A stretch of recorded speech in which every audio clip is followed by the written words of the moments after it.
If the mail application in your iPhone has started to crash after you have updated your iPhone to iOS 18.5, then let us see some ways to fix the issue. The first thing that you will do is you will force restart your iPhone.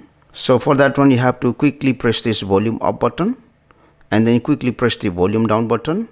After that, you have to press and hold on this power on off button until the phone restarts. So let me show you how to do it quickly.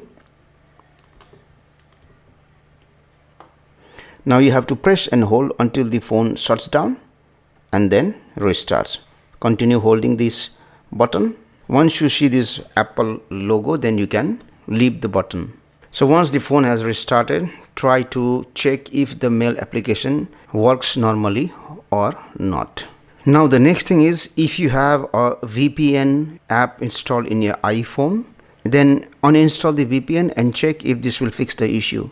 For that one, you can go to settings here, general, then you have to go to this option VPN and device management. Go to VPN, and if there is any VPN here, you can remove that VPN.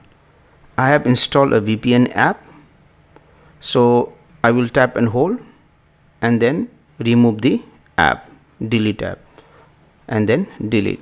So check if the mail app works now or not. The other thing that you can do is you can reset your network settings. So if there is a problem with the Wi-Fi or cellular data, it can be fixed.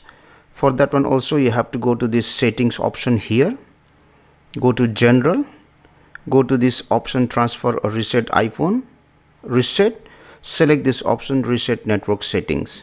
Now you have to enter the passcode of your iPhone. Now remember, when you reset the network settings, the password of the Wi-Fi will be removed. You have to re-enter it again. The Bluetooth devices might be removed. You have to again reconnect them. So you have to keep this one in mind before you reset the network settings. The other thing is, if there is an update available for the mail app, then you have to update it. For that one, go to App Store and search for the mail app. Open it. Now right now it's open. That means my mail app is already up to date. If it is not updated, then update the mail application.